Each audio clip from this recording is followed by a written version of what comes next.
on Facebook sometimes, so maybe your guests will explain that. They're changing things, and I've heard Google's changing things too. This phone, why is it, if I hit it, nothing's happening. It's not offering me. Oh, maybe do I have to do something on my phone and hit zinc maybe? Maybe see if let me see. I'm on my computer, and I'm in the studio, but folks, this didn't used to be this way, so I'm embarrassed totally. No, it's okay. But I don't know how to get him on here.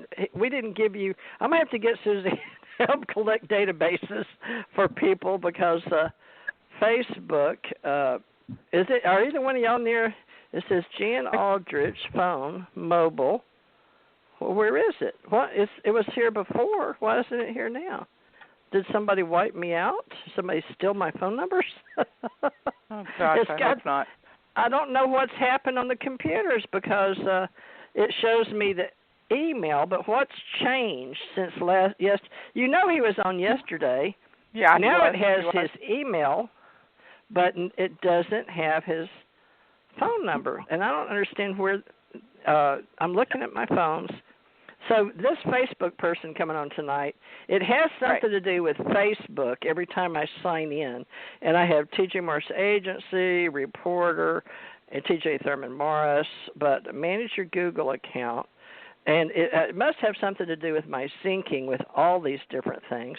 But right now, it's not showing my phone numbers in my phones. And I'm like, I don't know what I did different. Well, it shows the person for him. And you guys look different now. So they're changing a lot of things, but they're changing them so fast on me. My icons are here, but I'm hitting phone. I can see his face. No, not his face. I see the J. And it won't hit call on this phone. Let's see. I don't know why. They're not lighting up on that phone, so I can't see it. I've been having something. I'm not sure what, folks, in the AI change things. Is anybody else having that, or does yours look normal? Is your phone and everything doing okay, Suzanne, while I'm looking? No. You know, sometimes I get across lines and I have different problems. Calls drop, or I pick up a phone and somebody can't hear me. Yeah, seems like at this point in time there's a lot of technical problems. I don't know what it actually means, but I can see I can see him there, but I don't have any way to dial him because I'm not connected with him. So on Facebook? There's an idea. Connected. There he is. Okay. See if you can tell him to call in or give you his phone number. Okay, great. I'll send him that. See. So. Yeah, and folks, I apologize, but he was just on last night. But and the phones were available. All I did was punch my phone, and I have the list, but the phone numbers aren't listing. And I'm like, when did that happen? When do you hit your phone and the people aren't there? I mean, the list is there, your name and your email, but where did the phone numbers go? And it's not just one. I have three. Jan, and let's see. It says it's like he's been wiped out. His picture's gone. It says call, text, video, email, and call, text, video is gone, and only email is lit up blue. So I can't hit the others on that phone. They're gray. And so maybe they're doing something. I wrote to him, and I sent him the phone number, and I sent him like about 4 text messages. So let's see if he just comes on if we give him a little minute. And he's online here, so he's there. Let's see if I can. Well, something wiped out all the data, which I don't appreciate. Oh my gosh! But don't get it. I really don't get it, folks. But they've, I've got plenty of things going on in the world, as does everybody, and a lot of people are complaining about phones dropping, and we had our T-Mobile wiped out for 3 days, but I just had all the numbers, but let me see if yours is wiped out. I'll go to another one. Let me see if it's the entire, in my entire network. But I've been having some really strange things happening. But this one I wasn't prepared for because I was just going to bring Suzanne on, see who else she had coming on, and then let's see, this is strange. On messaging, now it could be another app crossing over. On messaging, I can see phone numbers. So, I may have. I sent him a message, and let's see if he comes on. Yeah. So. Okay. All right. Well, it was a great conversation last night with Jan. I really love the stories that he shared and how he verified his information. Really interesting. And did you ever, Theresa, did you ever do any work with Jan? No, just he came on the archive, he and Barry Greenwood. But, well, yeah, in the old days, back when we were both, we had crossed, well, he was Army. I think we crossed. I was joint, Army, Navy, Air Force, Marines, but he was in Germany. I was in and out of country, and he was. But he didn't work with me, it would be, I was at the JAG office, Judge Advocate General, JAG, and I did JAG reports, and like the FBI would bring their reports. But he knows what I did, and he handled classified, but I was Navy, and he was Army. But I did get to go to some of the Army locations, and we crossed. But what we share is historians and investigations with UFOs. So how we cross is actually doing National Archive work and doing what we're doing tonight. Hopefully, making history, but. I don't know why I'm having these universal type of situations. Rich, I know this sounds funny, but my phones, I'm looking at them, and something's going on with all these different apps on phones and things, and it's like there's some kind of AI war. I don't understand it. And I've not had where one night I can call a person, the next night, and I haven't done, and not just one phone, like, oh, well, you must have erased him. No, there's his name. There's his email. It's not going to help to email him right now, but that's all my phones are allowing me to do. So I don't, so now let's see. I'm looking. I know that I've got old time Ace Folklife recordings in a book somewhere. So I'm looking in my stack close to me. How embarrassing is this? And I'm looking for...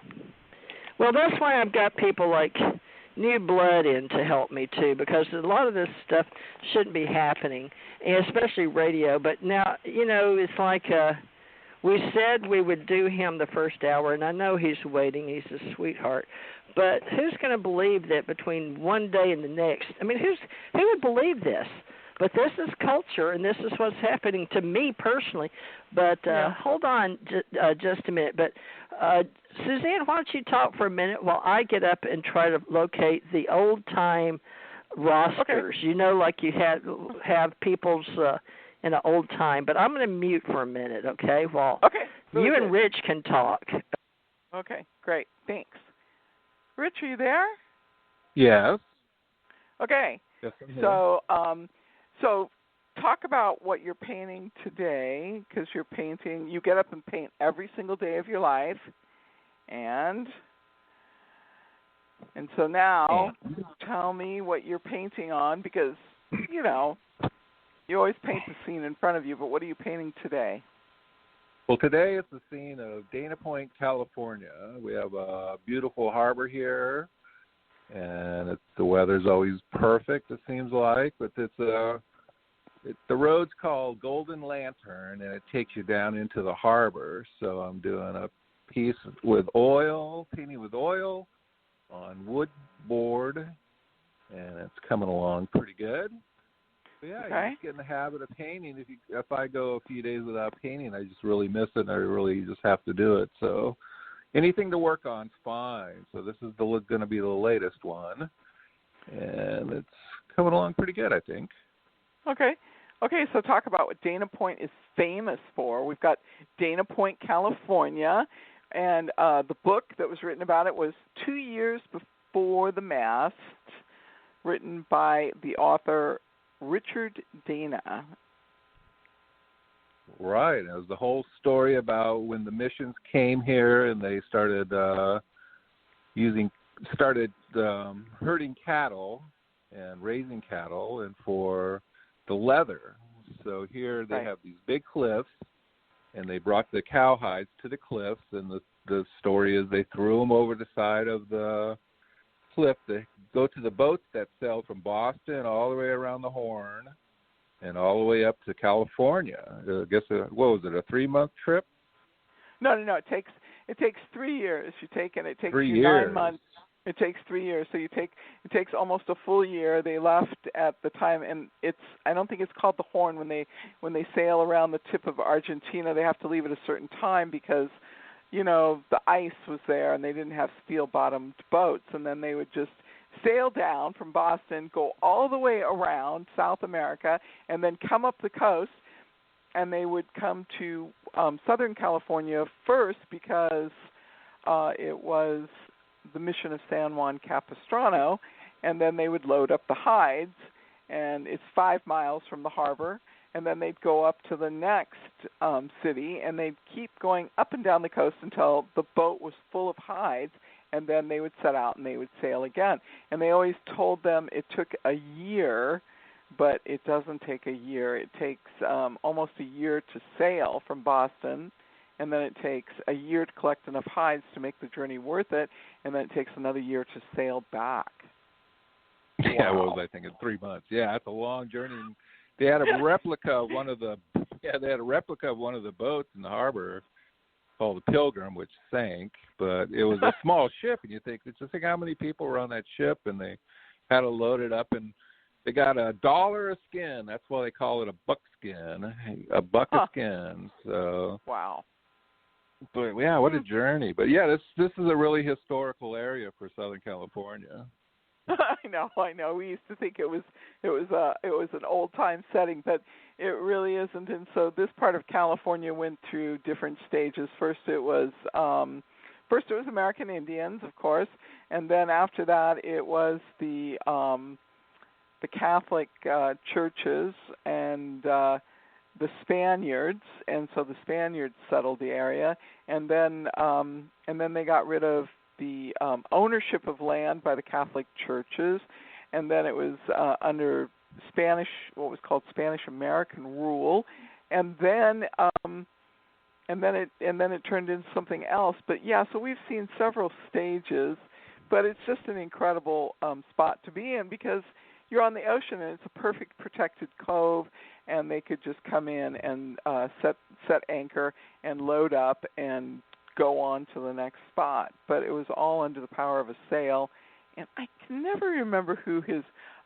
authors were from the same era. I want to say it was Nathaniel Hawthorne, but I'm not sure. I don't think that's correct. I don't know. Never can remember that. But it's a great. Is it? Yeah, I think it is. I think is 669. Is that? That's not a California number. No, if you got a 669, that might be Jan. That's Matt. Who's 669? Jan, is that you? I could have sworn I heard a voice there. Sound like Matt. Is it Matt? Is it Matt? Yeah, okay, we've got Matthew. Matthew and the story of Facebook. So he's on with us right now. There's 2 949s, so 637 and a 981. Two more 949s. Okay. Well, people apparently are hearing us. We need help, so I'm drowning here, folks. So everybody's on. There's 669-234-949-637-949-981. You're now live with Richie Rich and Suzanne Wyman for the Ace Folklife, and I'm T.J. Morris, your host, and she's co-hosting. And I can't find his number. So. Oh dear. Back to you, Suzanne. While I got a cat dog fight. Okay, go ahead. Okay. Matthew, are you there? Matthew, are you there? Can you hear me? Thought I heard Matt. I don't know what happened. I thought I heard somebody too. I couldn't figure out who it was. So he says